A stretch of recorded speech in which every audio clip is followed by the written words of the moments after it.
Dalam nama Bapa dan Putra dan Roh Kudus. Amin. Allah Bapa di surga, Engkau selalu hadir dalam diri kami, sehingga Engkau mencurahkan Roh Kudus kepada kami dan menyingkirkan segala pengaruh-pengaruh yang tidak baik dalam diri kami, yang menjauhkan kami daripadamu, yang menjauhkan diri kami dari sesama, yang membuat kami terpesona atau terikat dengan egoisme kami.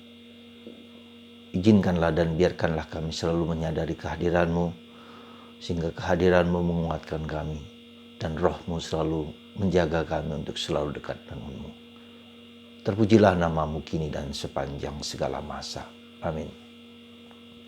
Para saudaraku yang terkasih dalam Kristus, bacaan Injil hari ini bicara tentang para rasul yang melapor kepada Yesus karena sudah berkarya misi, dan mereka mengatakan setan-setan dikalahkan oleh karya, oleh doa-doa para rasul yang pergi kemana-mana. Dan Yesus mengatakan surga berbahagia bukan hanya karena setan-setan itu jatuh dari langit, tetapi karena namamu tercatat di surga. Namamu tercatat di surga. Saudaraku yang terkasih, kalau Anda perhatikan tugas perutusan Yesus, dari beberapa tugas perutusan Yesus itu paling pertama selalu diucapkan, usirlah setan, usirlah iblis. Jadi pertama-tama yang harus dikatakan Yesus, usirlah, kalian diberi kuasa untuk mengusir setan iblis dalam karyamu. Saudaraku yang terkasih dalam Kristus, untuk bicara tentang dikuasai atau dipengaruhi oleh iblis seperti khotbah seperti ini bukanlah yang gampang. Karena hampir banyak orang tidak percaya bahwa ada kuasa kegelapan, ada kuasa iblis, ada kuasa setan. Bahkan di antara para imam biarawan pun seringkali juga mengatakan, itu omong kosong, itu tahayul. Tapi di dunia timur seperti kita sekarang ini, hal-hal seperti itu bukanlah sesuatu yang nggak ada. Kita hanya menutup mata, kita tidak sadar bahwa itu memang ada. Saudaraku yang terkasih, saya hanya mengatakan beberapa hal penting. Jadi ketika para rasul diminta untuk mengusir setan, sebetulnya sesuatu yang mendasar terjadi dalam hidup para rasul itu. Apa saya katakan mendasar? Ketika orang diminta untuk mengusir setan, itu berarti orang itu sudah menyadari, sudah masuk di dalam level lain dari kehidupannya, bukannya level intelektual, bukan hanya level emosional, tapi level roh dan kebenaran. Level roh dan kebenaran, level yang masuk ke dalam. Maka Yesus mengatakan, hendaklah hidupmu adalah hidup dalam roh dan kebenaran. Jadi ketika orang masuk ke dalam level roh dan kebenaran itu, dia bisa merasakan, mengalami, bahkan mengusir kuasa kegelapan. Dan kuasa itu diberikan kepada para rasul.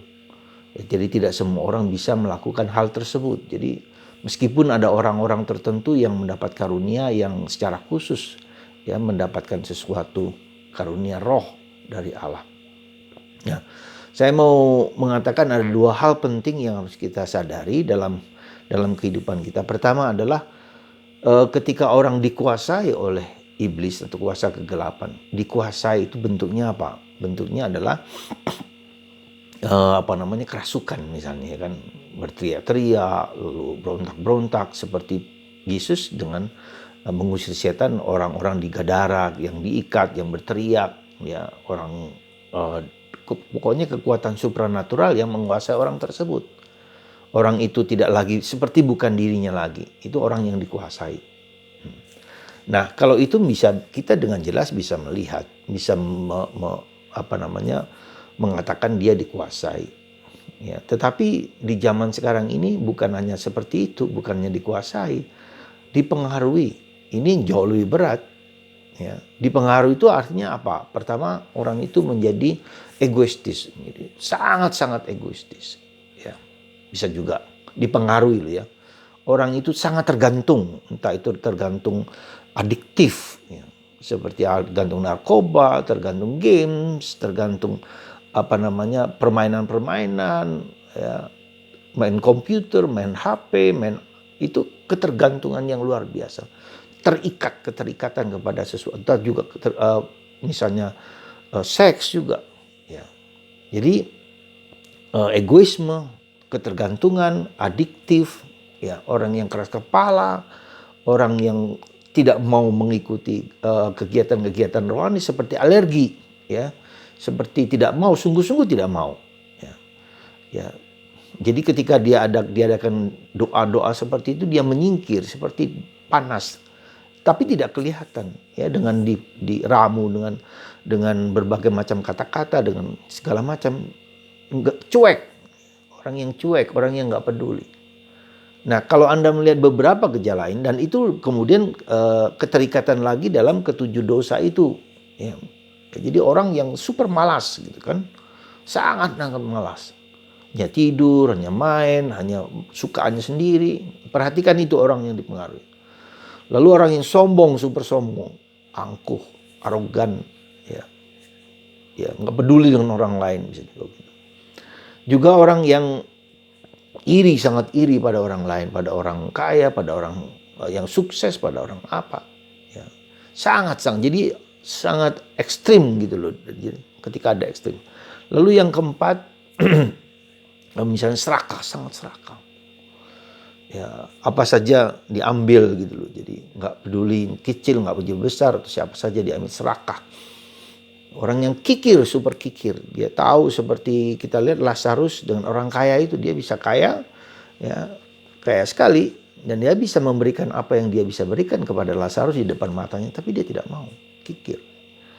Orang yang cabul, yang terus-menerus jatuh dalam dosa seksual, ya, orang yang selingkuh, orang yang terikat oleh kekuatan yang seperti itu, ya. Dan orang-orang yang sombong, angkuh, ya. Saudaraku, nafsu, ya. Jadi orang yang seperti ini tidak berarti dia dikuasai, tapi dipengaruhi.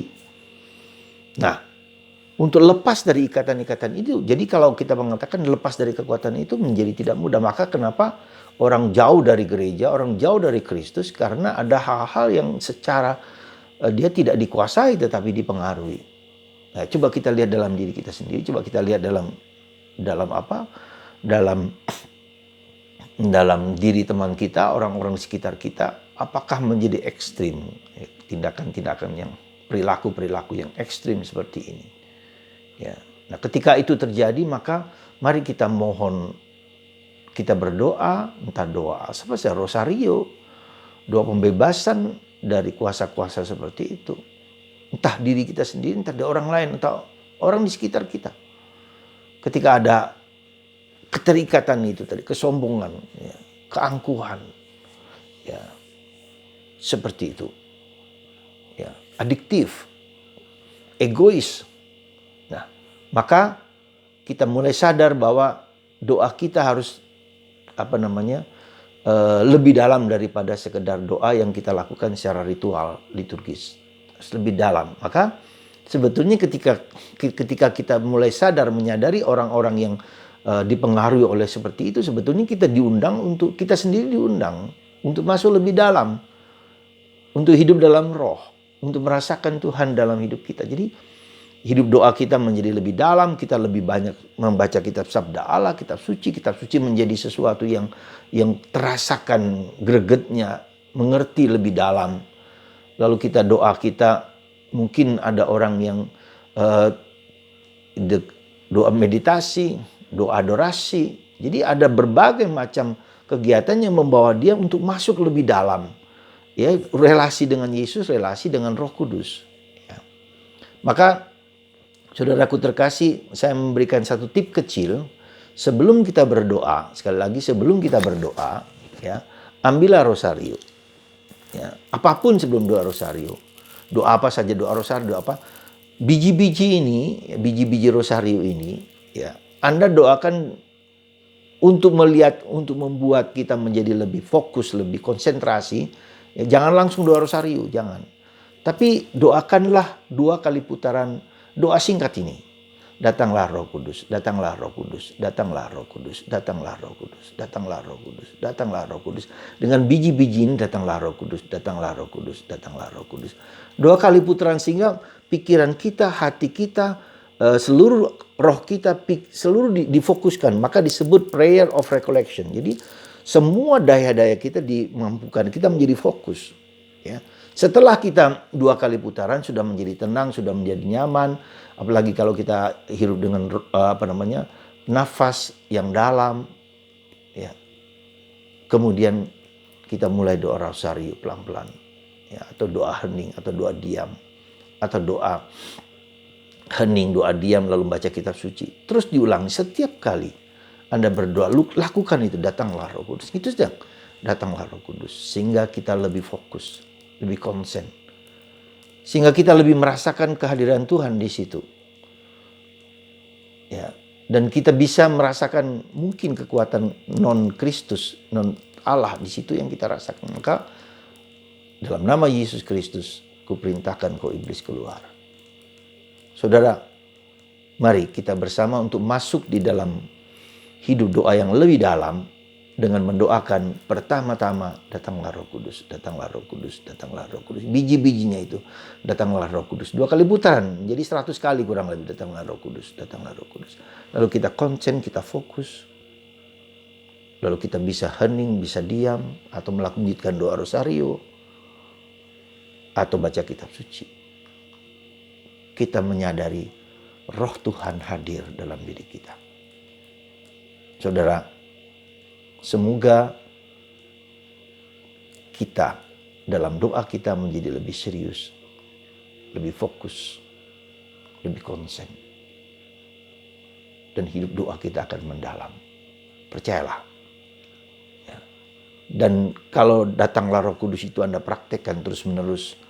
Juga ketika Anda sedang mengendarai kendaraan, diulang terus, daraskan terus dalam batin Anda.